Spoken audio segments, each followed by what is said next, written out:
आज हम जानेंगे भगवान शिव से जुड़े कुछ प्रतीक और उनका महत्व और आखिर शिवरात्रि क्यों मनाई जाती है। हर त्योहारों का अपना ही महत्व होता है।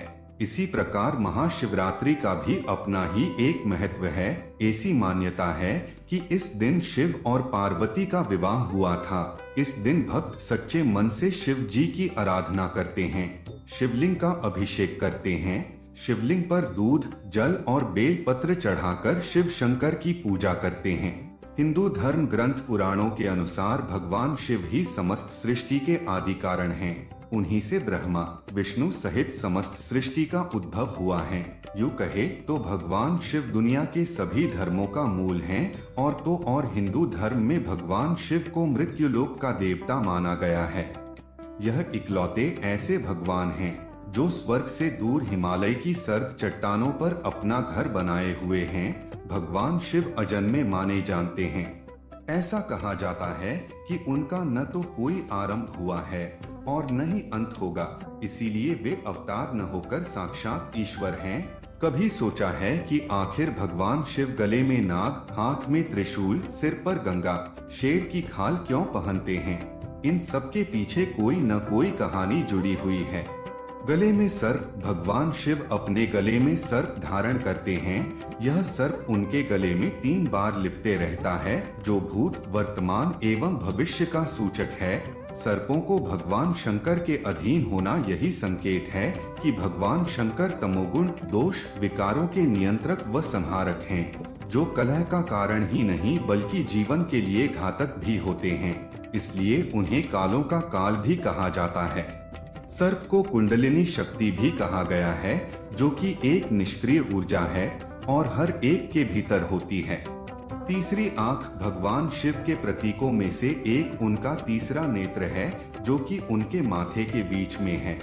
ऐसा माना जाता है कि जब वह बहुत गुस्से में होते हैं तो उनका तीसरा नेत्र खुल जाता है और फिर प्रलय का आगमन होता है। इसीलिए तीसरे नेत्र को ज्ञान और सर्वभूत का प्रतीक कहा जाता है। वस्तुत शिव का तीसरा नेत्र सांसारिक वस्तुओं से परे संसार को देखने का बोध कराता है। यह एक ऐसी दृष्टि का बोध कराती है जो 5 इंद्रियों से परे है। इसलिए शिव को त्र्यंबक कहा गया है। त्रिशूल भगवान शिव अपने हाथ में त्रिशूल धारण करते हैं। शिव का त्रिशूल मानव शरीर में मौजूद 3 मूलभूत नाड़ियों बाईं, दाहिनी और मध्य का सूचक है। इसके अलावा त्रिशूल इच्छा, लड़ाई और ज्ञान का भी प्रतिनिधित्व करता है। ऐसा कहा जाता है कि इन नाड़ियों से होकर ही ऊर्जा की गति निर्धारित होती है और गुजरती है। अर्धचंद्र भगवान शिव अर्धचंद्र को आभूषण की तरह अपनी जटा के एक हिस्से में धारण करते हैं, इसलिए उन्हें चंद्रशेखर या सोम कहा गया है। वास्तव में अर्धचंद्र अपने 5वें दिन के चरण में चंद्रमा बनता है और समय के चक्र के निर्माण में शुरू से अंत तक विकसित रहने का प्रतीक है। भगवान शिव के सिर पर चंद्र का होना समय को नियंत्रण करने का प्रतीक है, क्योंकि चंद्र समय को बताने का एक माध्यम है। जटा उलझे हुए बाल, पवन या वायु का प्रवाह, जो सभी जीवित प्राणियों में मौजूद सांस का सूक्ष्म रूप है, का प्रतिनिधित्व करता है। इससे पता चलता है कि शिव पशुपतिनाथ सभी जीवित प्राणियों के प्रभु हैं। नीला गला या कंठ शिव को नीलकंठ के नाम से भी जाना जाता है। समुद्र मंथन के दौरान जो जहर आया था उसको उन्होंने निगल लिया था। देवी पार्वती इस जहर को उनके गले में ही रोक दिया था और इस प्रकार यह नीले रंग में बदल गया। तब से उन्हें नीलकंठ कहा जाने लगा। रुद्राक्ष भगवान शिव अपने गले में रुद्राक्ष की माला पहनते हैं, जो कि रुद्राक्ष पेड़ के 108 बीजों से मिलकर बनी है।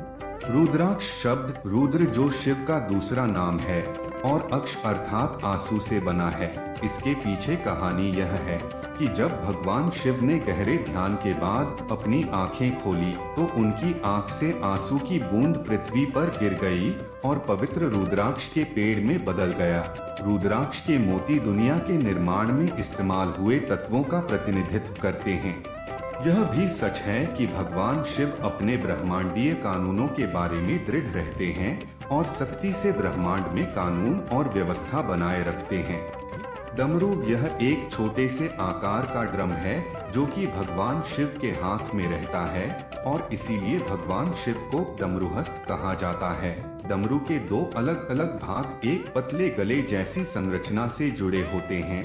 डमरू के अलग अलग भाग अस्तित्व की दो भिन्न परिस्थिति अव्यक्त और प्रकट का प्रतिनिधित्व करता है।